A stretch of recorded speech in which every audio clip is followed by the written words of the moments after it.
everybody, and thank you for being here. You are at Ignite Humanity Live, and I'm your host, Lady JB, and it's a delight to be here because today we're talking about ways to ignite humanity. Well, we talk about it every day, Monday through Friday. We're here every morning at 11 a.m. Eastern to talk about how can we ignite humanity, and each and every one of us has a goal and an aspiration and a responsibility to be devoted to igniting humanity in ways that are going to benefit all of us moving forward in the future. And so I lovingly have this show every day because I want to bring to you fabulous guests that are going to inspire you to move the needle in your life and do something that's going to make a difference for you, which is ultimately going to make a difference for others. There's this wonderful idea of a ripple effect, and how you show up and how you lead gives people permission to do the same. And so it starts with self. And today we're going to be talking about how you think and how you create and how you manifest and the things that you can do to actually move the needle in your life and therefore making it possible for those people around you. It's going to be a powerful show because I have amazing guests that show up and talk about what they're doing to ignite humanity. But it all started with that ignite moment. There was something in their lives that pushed them forward, that made them feel inspired, that moved the needle for them. And they decided, maybe it was through a trial or a tribulation or a difficult moment, but they chose to be the hero in their story, and they chose to do something that was going to benefit themselves and ultimately benefit others. So if you're feeling ready to ignite your life, well, you are in the right place. And if you want to make an impact in humanity, we love having you here. So buckle up. We're going to have some fun. Let me introduce my guest because we have a lot to talk about. An incredible individual. David Ibarra is a leadership consultant, speaker, and author from Salt Lake City. At 28 years old, he started his first business, beginning an entrepreneurial career that spans the hospitality, automotive, and leadership consulting industries. He is the founder of the E-Leader Tech, IBG, David Ibarra Enterprises, and the Think and Grow Rich Institute in Latin America. He's a very dear friend. I've been so blessed to do a movie, co-author a movie with him, not author, co-create, co-cast, is that what you want to call it? And he's going to be talking about his new book and some wonderful experiences and opportunities that are unfolding for him. It's a joy to have him. David, welcome to the show. Well, thank you very much for inviting me. Well, it's a blessing to have you because what I love is different voices and different perspectives and different ideas so that every single person on the planet feels like it's possible for them, that they can do it, that they can achieve it, that they can get through. And you have done a lot in your life. You've accomplished a great deal, and you've really been influential for a lot of people in the industry and in your culture and in your demographic. Can you share a little bit about why you decided to be the leader that you are today? Because I think a lot of people would wonder, what was the precipice? What was the instigator? What made him do that? Well, I think it started off with a beginning in a very untraditional childhood.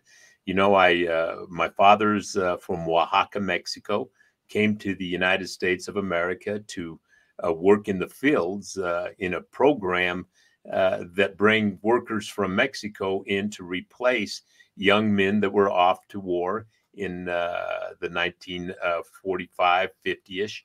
And the program continued. And my dad was a migrant worker from Oaxaca. He married a woman, my mother, from Salt Lake City. Two different backgrounds, two different shades of skin. And in that time period, that was a no-no in Salt Lake City. And the inevitable occurred. They got divorced. My mother couldn't handle the responsibility of raising my brother and I, so turned us over to Utah foster care. I was one. My brother was two, and stayed there until I was 14, and then joined my father. I learned early how it felt to be on the outside looking in. And there's one or two things you can do, as you know, is accept it or try to figure it out. Is that the way God intended it to be?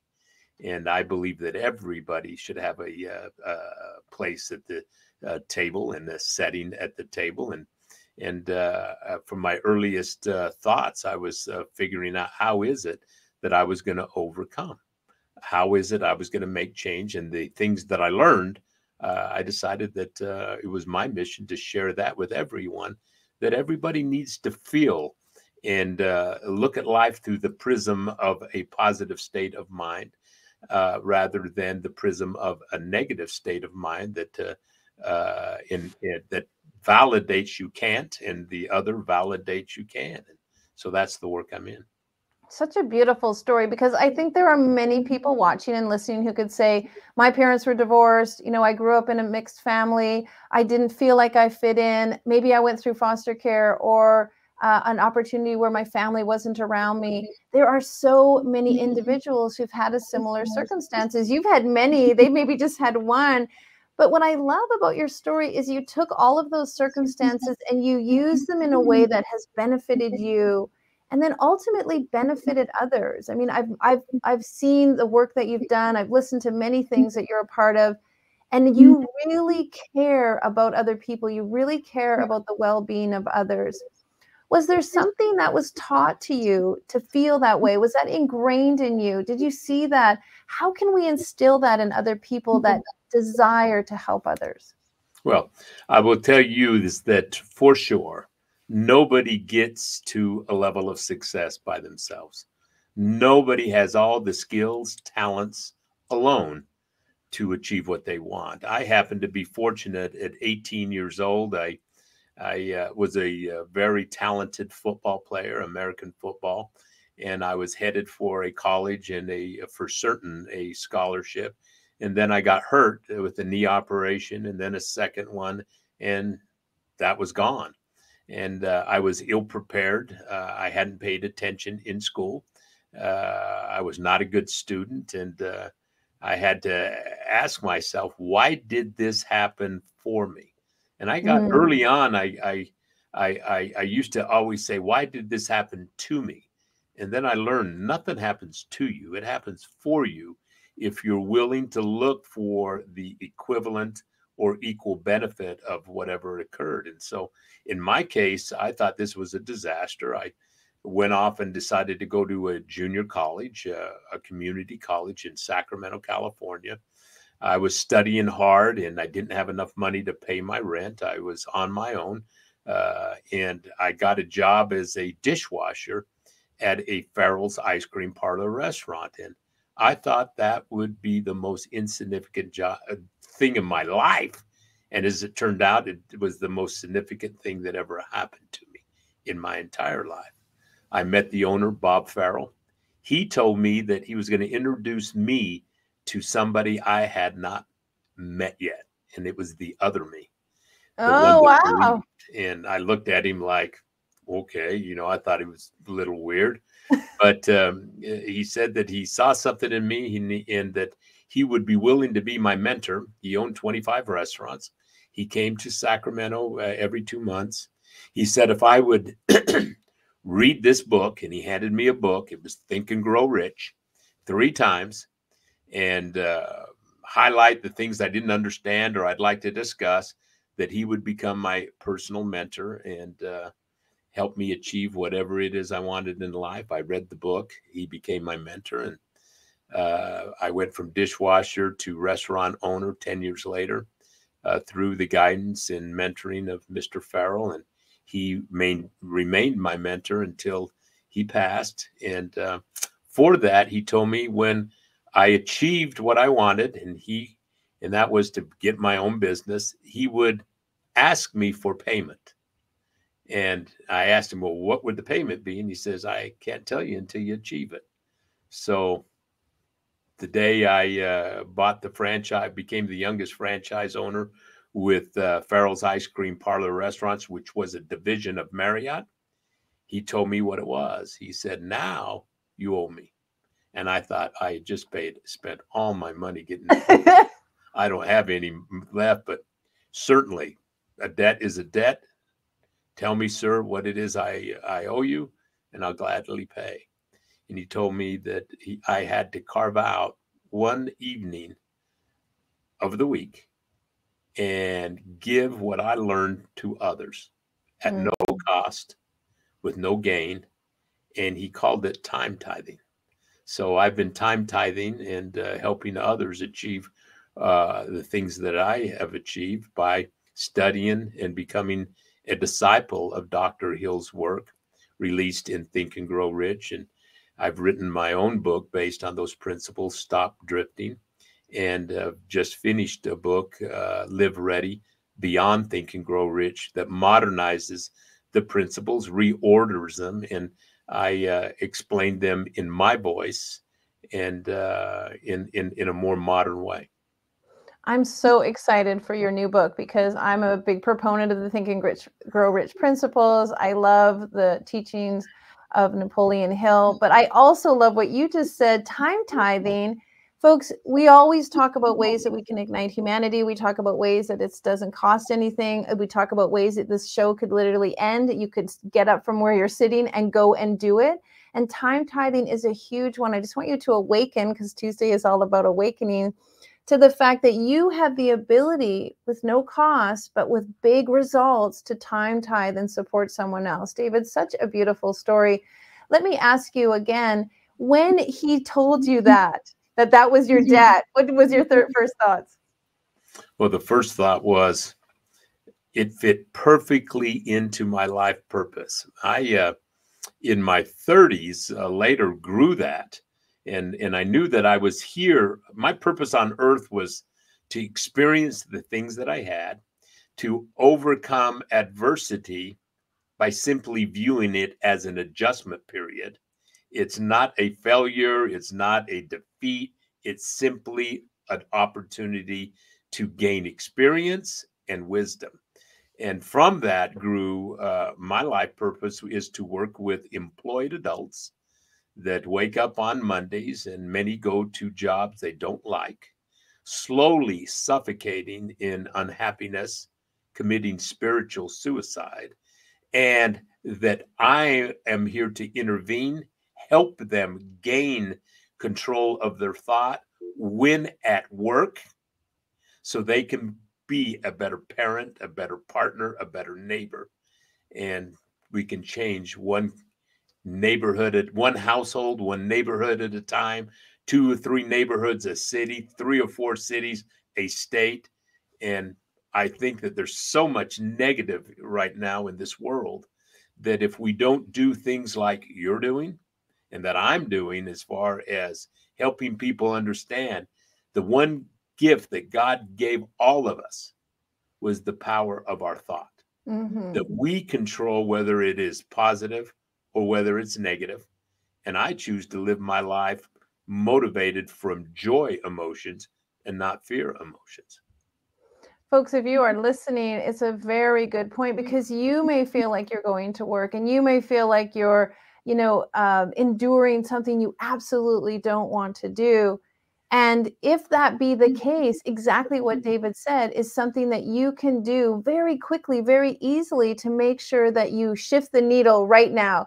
David, I know you probably agree with me. It was the way it was up until now, but today I can use my thoughts to change it going forward. It doesn't have to be long and drawn out. It can be literally a decision that we make right now. So much about what Napoleon Hill speaks about is choice. Can you talk a little bit about that?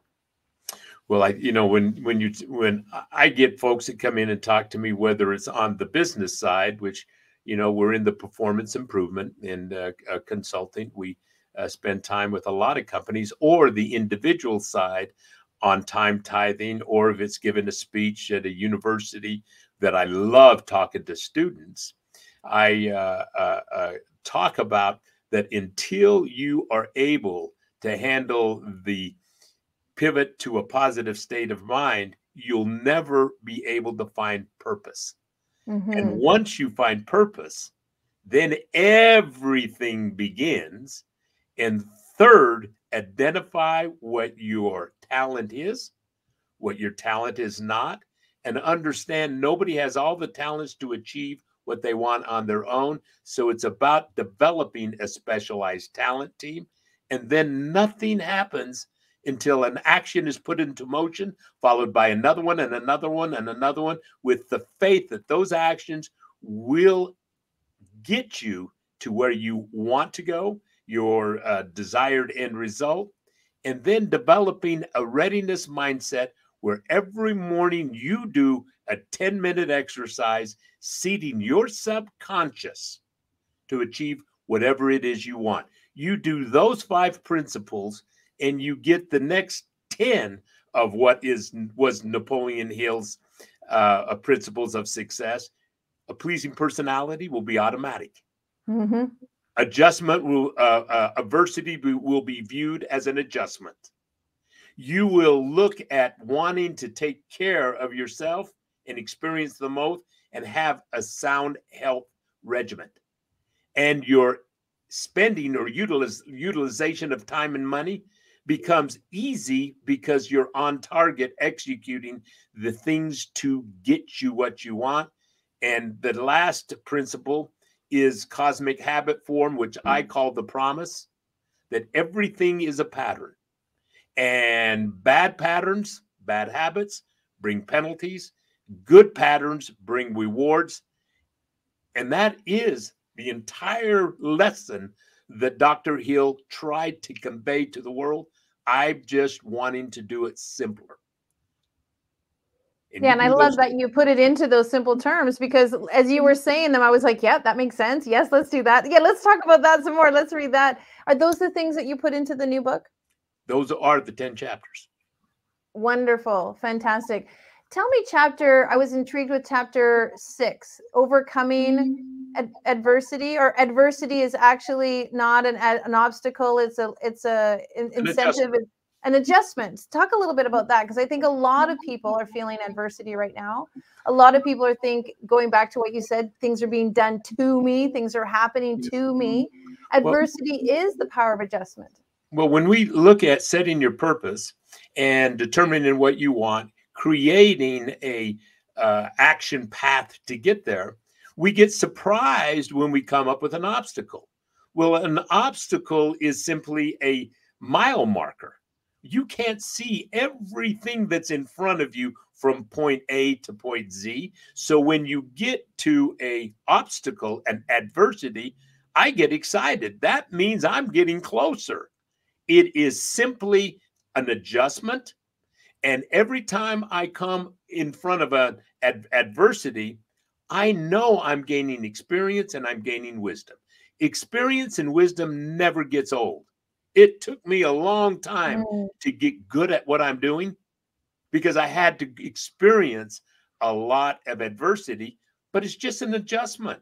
It's just a milestone to your destination. So when you view it that way, you can get excited instead of pushing away. Heck, I'm going to embrace it. Yeah, because it's come to you for a reason. I really feel like adversity is part of the muscle that you must grow. And also, your unique adversities are there to help you overcome them so they don't become bigger and more. I always say, if you don't get it the first time, the universe will up the ante and make it a little bit bigger the next time, and bigger and bigger. And so any adversity that comes to us is really uniquely designed to help us work through something that we need to grow and gain so that we can be better versions of ourselves. Such a great philosophy. Yeah. Nothing happens to you. Everything happens for you. And that shift is so powerful. And when you're operating out of a positive state of mind, you'll be quick to recognize it. If you're operating out of a negative state of mind, fear, you'll say, woe is me. I knew something was going to happen. And then and like attracts like. So you create your end. If you are in a positive state and learn how to pivot to it, there's nothing you can't overcome. It's so true. And it's that momentum. Let's talk a little bit about that. We're moving forward. We're creating momentum. We're building energy, because nothing is attracted to the stagnant or the stale or the fearful or the worrisome. There's this velocity and momentum that comes from ideas and innovation and creativity and willingness. I think that you have shown that with so much of your history and your story, this willingness and this desire to just learn and be a good student. Well, I tell you this is that I came into somebody's office and they had on their screensaver, lead or get out of the way. and they were real proud of that. And they said, what did you think of it? And I said, well, to me, that doesn't make a lot of sense. I think that maybe a better phrase would be know when to lead and know when to follow. Because we should lead whenever we're in our strength, our talent. And we should have picked other strengths and talents to be part of our specialized talent teams. And we should follow when it's their expertise. And life is just so much funner and so much easier when you're working in a specialized talent team in harmony for the pursuit of a purpose.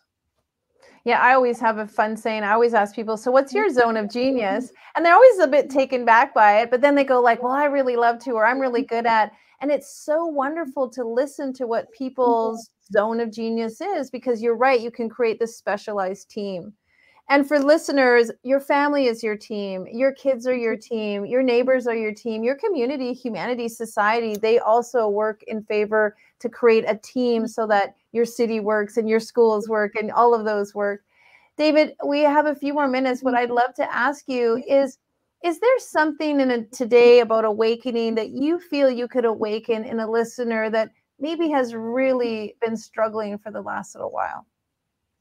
Well, I tell you what, as we go through today's society, and we're hearing in the area of politics, which is our community, and we're seeing programs that are not news programs anymore, but they're spewing hatred.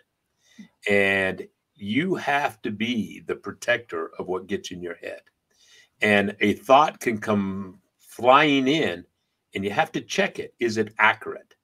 And not just let hearsay guide you, because your reticular activation system of your brain only will allow in what you believe.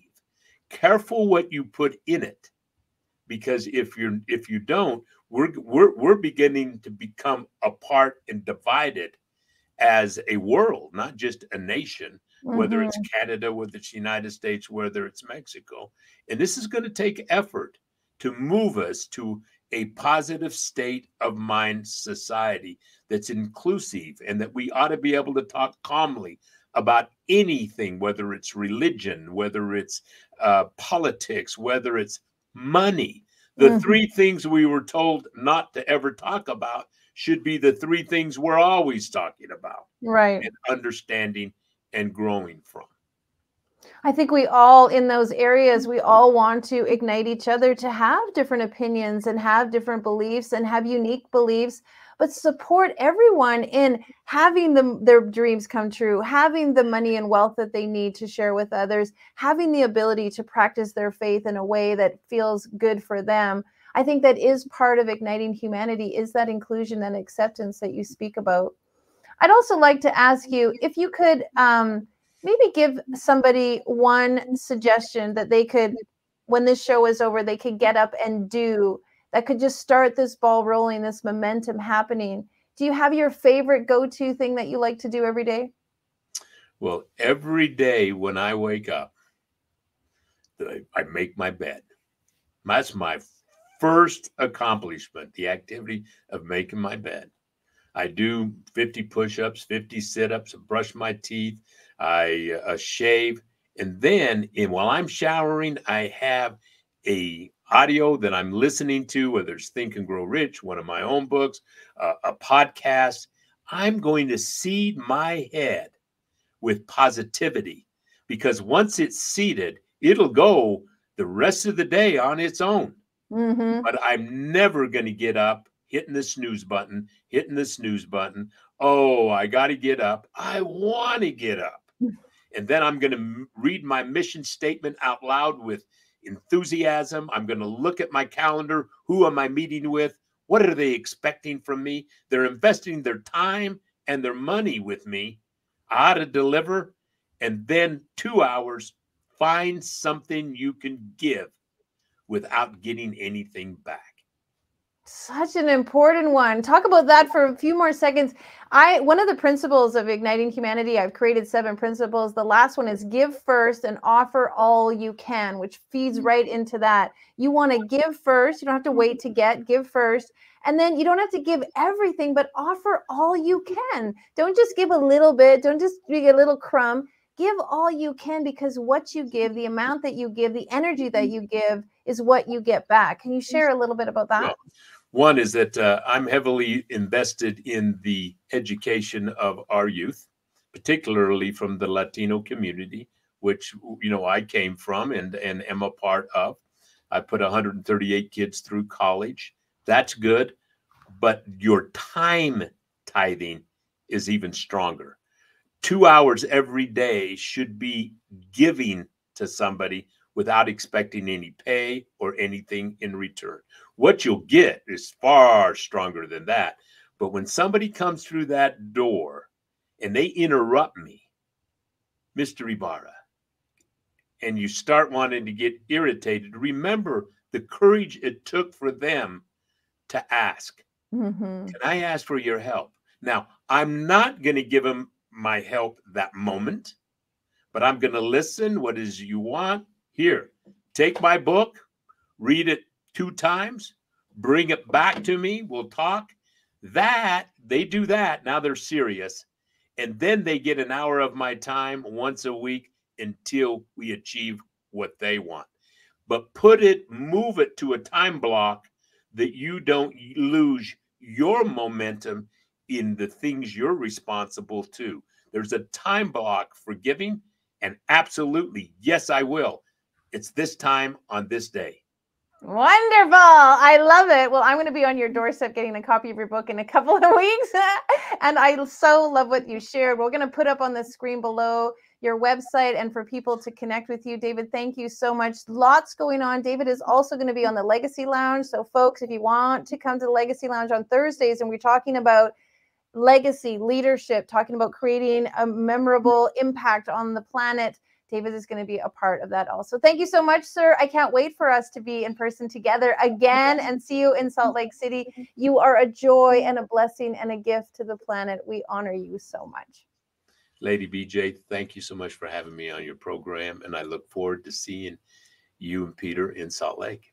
You got it. See you soon. All right, blessings. Well, as you can see, folks, you can do time tithing yourself right away, easily, effectively, efficiently, and you can give a little bit each and every day to people who need it without asking anything in return, because what you give, you get back tenfold. So go ahead and do some time tithing. If you want to watch this video again or this episode, please go to our link, because David gave so many great tips and suggestions. Those 10 rules, if you start living those, big things will start to unfold. You can go to our website and find out more about that. And also you can be a part of a guest on our show. Fill out our type form and tell us what you're up to, how you're igniting humanity and the impact you are making. And we'd love to showcase you. And of course, we're always doing something to ignite literacy. We are building schools in third world countries. We're off to Indonesia at the end of May to build one of our schools there. Looking forward to that.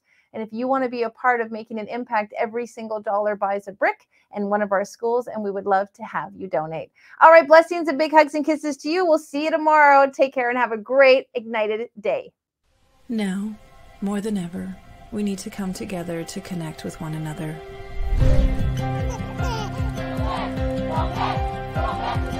We need to feel the truth in who we are and let go of everything that's happened in the past.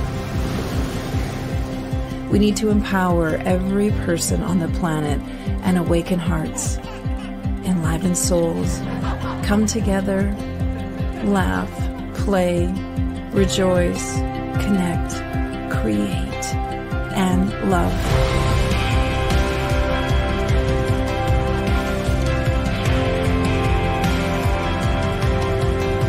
It's time to ignite humanity. We want you to be a part of something that will impact the future for everyone. We want you to tell your story, share your Ignite moment, show people who you truly are. Be a part of igniting humanity and making a difference in the world and all of our futures.